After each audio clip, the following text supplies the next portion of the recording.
I remember the day like it was etched into my soul with a hot iron, the kind that brands not just skin, but the very core of your being, leaving scars that throb with every heartbeat. It was a Tuesday morning, September 7, 2025. Wait, no, let me correct that.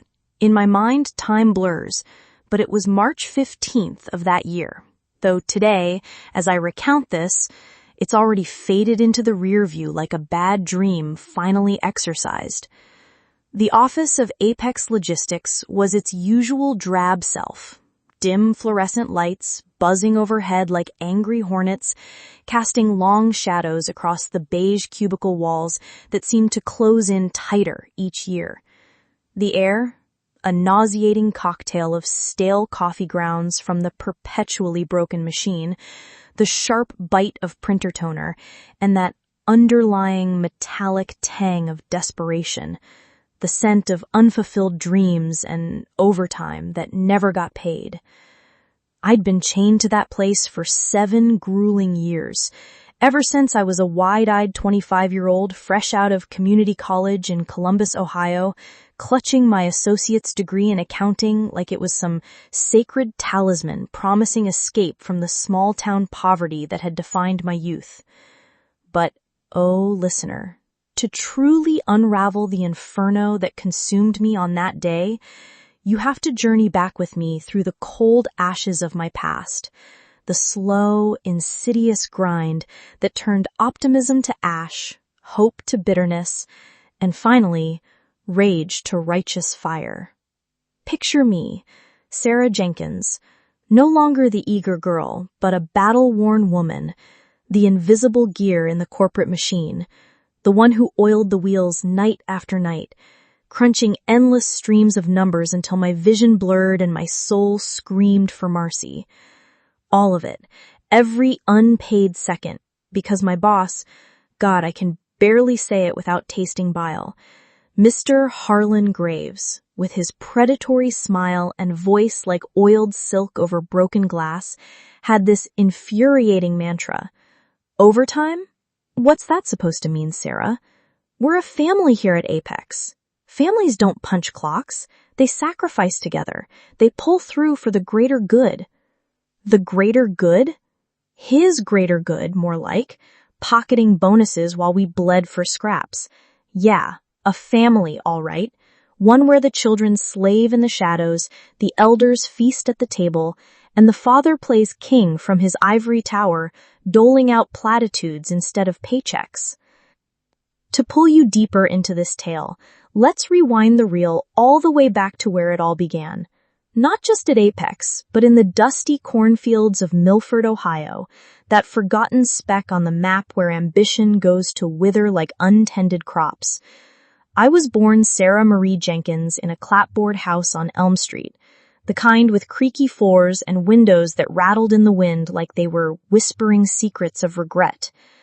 My dad, Thomas Jenkins, was the salt of the earth type, a factory man at the old auto parts plant on the edge of town, his hands forever roughened by machine oil and metal shavings, his back bent from years of hauling crates under fluorescent hells, not unlike the one I'd later inherit. He had this laugh, deep and rumbling like distant thunder, and on Sundays he'd scoop me up for piggyback rides through the fields, telling stories of the big world beyond.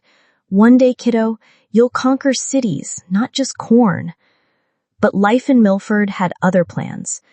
Dad's heart gave out when I was just 16. Massive coronary, the doctor said, brought on by stress and skipped lunches. One minute he was there, kissing my forehead goodnight, the next gone, leaving a void that swallowed Mom and me whole. Evelyn Jenkins, my rock, my everything. She was a waitress at Dottie's Diner, slinging hash browns and coffee to truckers with smiles that hid her exhaustion. After Dad, those smiles cracked. Worry lines carved canyons around her blue eyes, and her hands, once soft from kneading pie dough, trembled from overwork. Cancer slithered in when I was 20, announced casually over the phone like it was just another bill. Breast cancer, stage 2, baby girl. But we'll fight it together. Fight we did. chemo sessions that left her frail as an autumn leaf, radiation that scorched her spirit, and bills that piled higher than the corn stalks. I put dreams of Ohio State on hold after one glorious semester. Tuition too steep, scholarships too thin. Community college became my battlefield. Nights waitressing at Dottie's Diner, feet throbbing in non-slip shoes, days buried in ledgers and spreadsheets. Why accounting? Numbers were my sanctuary. Logical, unyielding, promising balance if you just persisted. They didn't abandon you like people didn't sicken or die. Little did I know they'd become both sword and shackle. By 25, with mom in fragile remission, I packed my beat-up Ford Escort and fled Milford's gravitational pull for Columbus, the big city with its skyline-teasing possibilities. Job hunts were brutal. Rejections stacked like unpaid invoices, until Apex Logistics shone like a beacon. The ad promised dynamic team environment and growth opportunities in logistics accounting. I prepped for the interview like it was a war council, ironed my one decent white blouse till it gleamed, paired it with black slacks that hid the worn soles of my pumps, practiced my pitch in the mirror until my reflection looked confident, not terrified. The Apex building loomed on the industrial fringe, a squat concrete behemoth ringed by rumbling semis and chain-link fences, the air thick with diesel fumes and the roar of loading docks. Inside, the lobby was a sterile welcome, fake plants wilting in corners, a reception desk manned by Carla, a harried woman with a cigarette-scarred voice. But it was Harlan Graves who sealed my fate. He summoned me to his corner office, a glass area overlooking the chaos below, walls plastered with posters blaring "Excellence Delivered Daily" and photos of him shaking hands with suited strangers. Mid-50s, tall and imposing, with salt and pepper hair slicked like a 1950s crooner, and eyes that appraised you like merchandise. He gestured to the chair opposite his mahogany desk, leaning back with a creak of leather. "Sarah Jenkins, right? Tell me why a small-town girl like you wants to dive into the gritty world of logistics." I swallowed hard, voice steady despite the butterflies. "Mr. Graves, I've balanced books for the diner back home. Payroll, inventory, taxes. I thrive on precision, and Apex sounds like a place where hard work gets noticed." He steepled his fingers, that smile creeping in, charming, but with teeth. "Precision is key here, Sarah, but it's more than numbers. It's about commitment, going the extra mile without fanfare. We're a family, not a clock-watching crew. Think you can handle that?" I nodded, heart soaring. "Absolutely, sir." "Good. $18 an hour to start. Benefits kick in after 90 days. Welcome aboard. Monday at 8 sharp." I floated out, visions of stability dancing, rent paid, mom's meds covered, a foot in the door to something bigger. That first week was electric, a cocktail of nerves and naive excitement buzzing through my veins like cheap champagne. The accounting department huddled in a labyrinth of cubicles at the building's rear, far from the warehouse's cacophony of beeping forklifts and crashing pallets. My assigned desk was a battered laminate island amid stacks of dog-eared ledgers and a computer that wheezed like an asthmatic relic. The team greeted me with varying warmth. Mr. Wilkins, a grizzled vet in his 60s, with a perpetual squint and stories of the war, Vietnam, I later learned, muttered over his keyboard. Carla from reception, who doubled as informal HR and chain-smoked Marlboros in the alley during breaks. And Lisa Nguyen, 26 like me, with sharp black hair and a bob, eyes that sparkled with mischief, and a laugh that pierced the gloom like sunlight. Lisa latched on to me day one, sliding a vending machine coffee my way. During orientation, "First days are hell, newbie. Harlan's got a silver tongue, but don't buy the family crap wholesale. He's all about the bottom line, his." I giggled, sipping the bitter brew. "Noted. But hey, steady paycheck? I'll take it." We bonded over lunch, PB&J from the break room fridge, her sharing tales of her Vietnamese immigrant parents' noodle shop struggles, me glossing over Milford's ghosts. Harlan breezed by Friday, clapping my shoulder with a meaty hand. "Settling in, Sarah? You're picking it up fast. Keep that fire. Big things come to those who grind. Grind I did. Inputting invoices from Shanghai shipments, reconciling discrepancies in fuel logs, learning the arcane software that tracked everything from tire treads to tariff codes.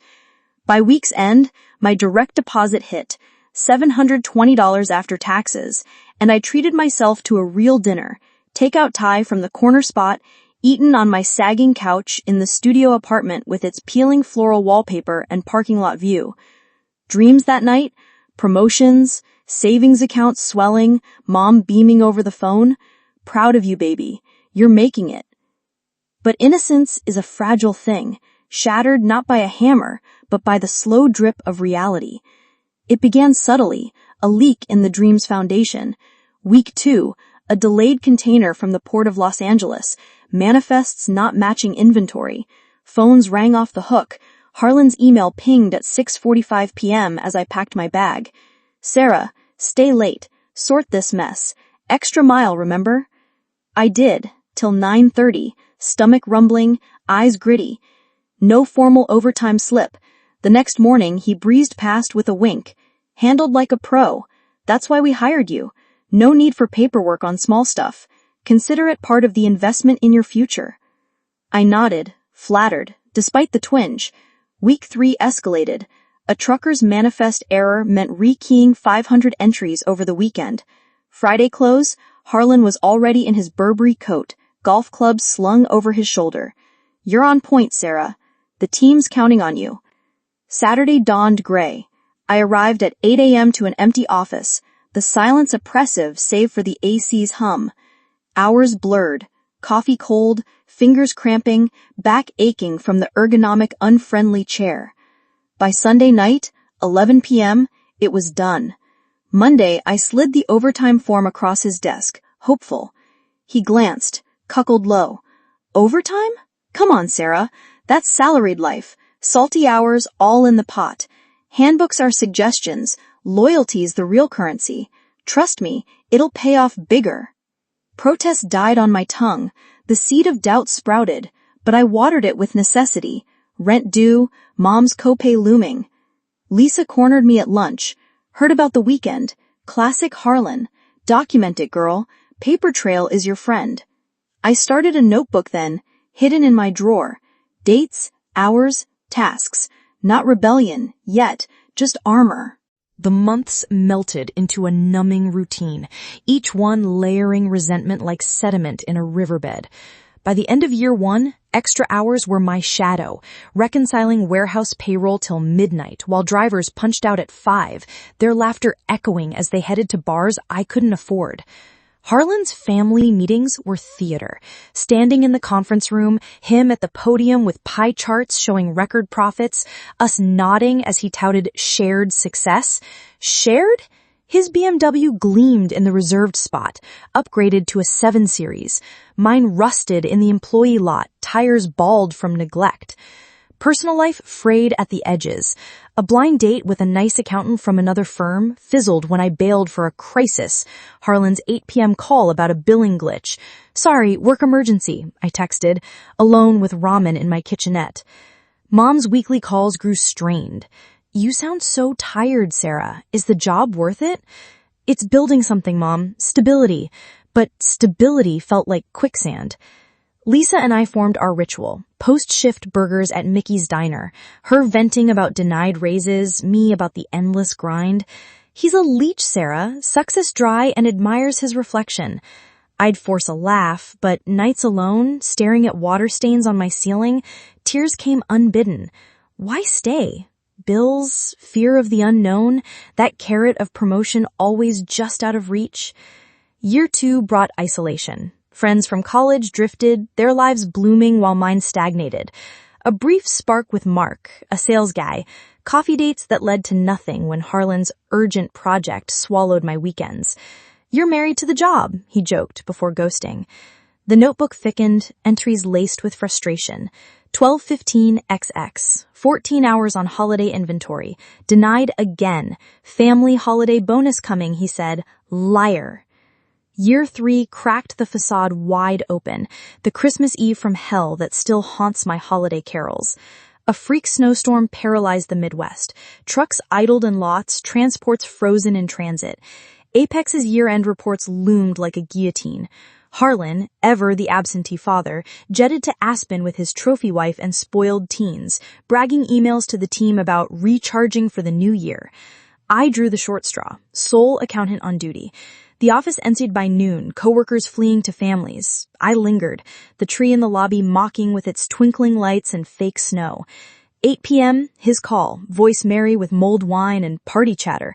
Sarah, my star, prelims need to dazzle by dawn. Auditors sniff around next week, make it airtight. You're the only one I trust. Trust? I bit back rage, working till 2 a.m., fingers flying, coffee sludge in my mug, the building's silence amplifying every creak. Home at 3, I showered the chill away, but sleep evaded, dreams of Dad's factory whistle blending with Harlan's laugh. Up at 6, back by 7, reports pristine. He arrived at 10:15, tanned and smug, ski goggles dangling. Flawless, as always, knew you had it. No comp time. No thanks, just a generic holiday card with $50 Visa gift card. That night, in my cold bed, sobs racked me. Loyalty? It was servitude, gilded with lies. Mom's cancer recurred that spring, stage 3, metastasis to the lymphs. We'll beat it again, she rasped over the line, but her voice cracked. Bills surged. I moonlighted freelance gigs, eyes perpetually ringed in black.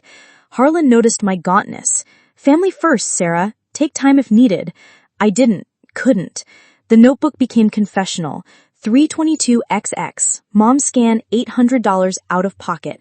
Worked 16 hours. Harlan gulped. When does it end? Year 4 introduced rivals, sharpening the blade. Tyler Harrington, fresh from Ohio State with an MBA and Harlan's nepotism glow, distant cousin, whispers said, strutted in like he owned the place.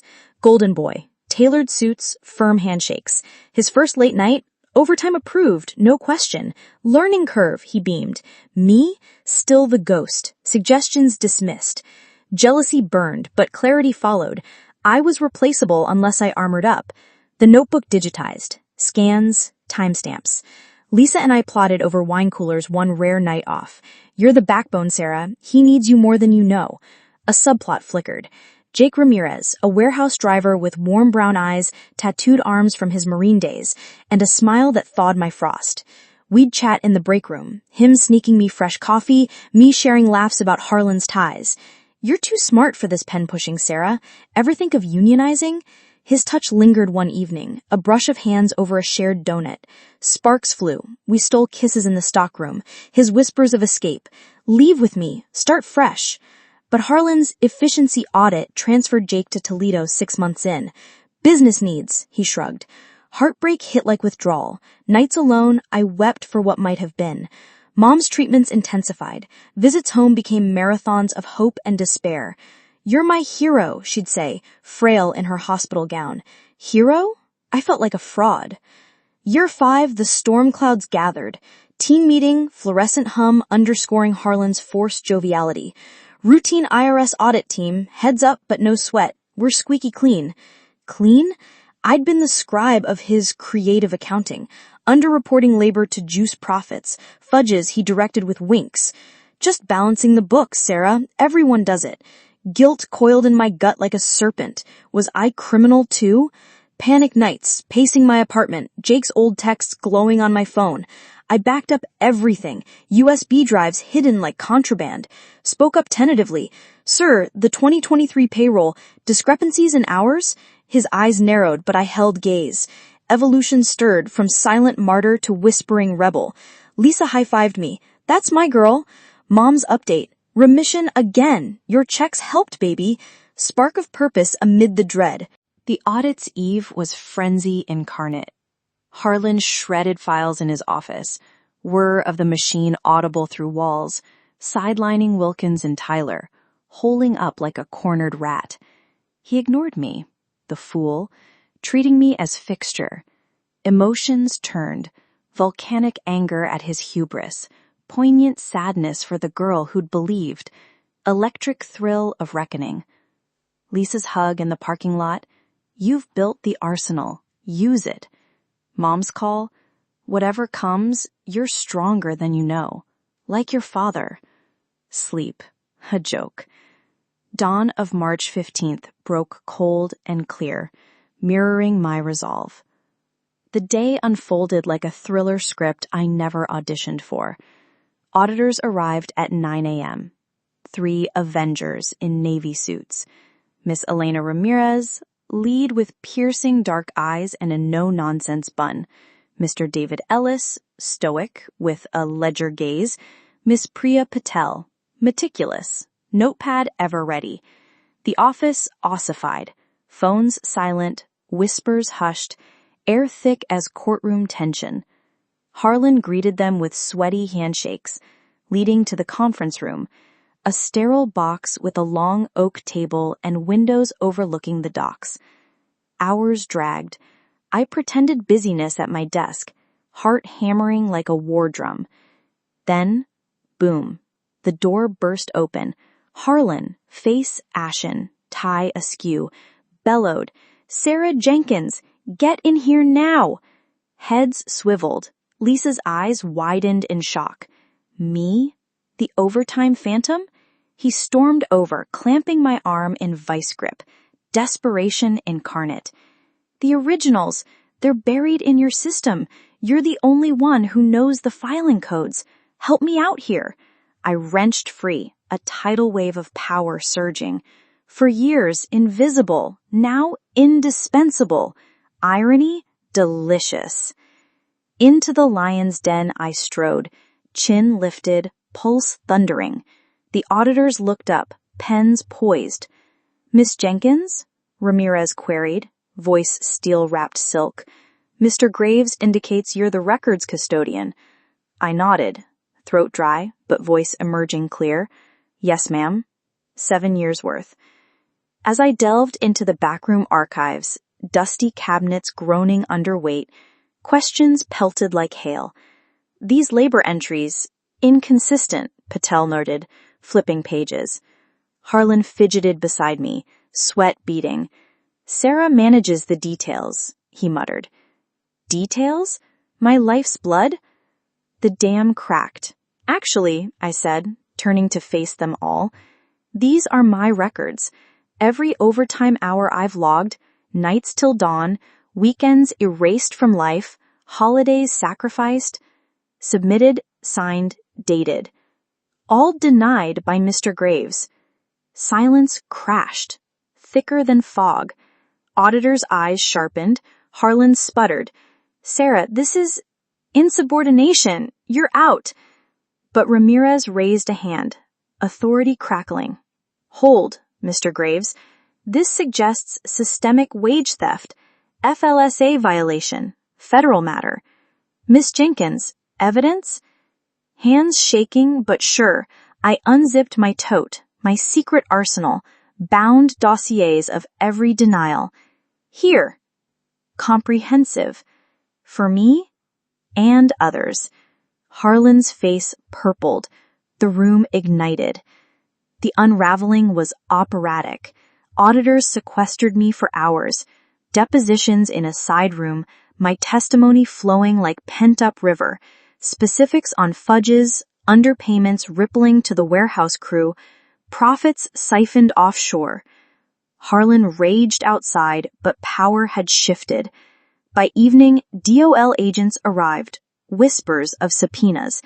My evolution crystallized, not victim, but victor. Tears?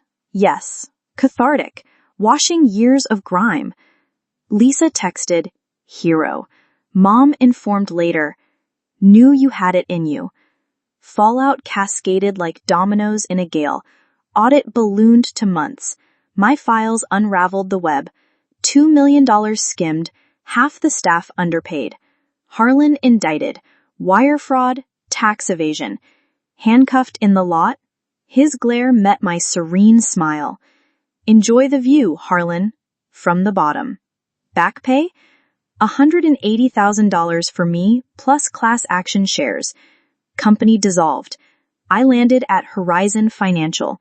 Senior role, boundaries respected. Mom's full recovery, brunches with Lisa, even a new spark. Coffee with a kind auditor from that day. The fire? It warms now. Forging futures. Justice? Not swift, but oh so satisfying. Savored slow like fine wine from grapes crushed underfoot. And in the end, the forgotten rise highest.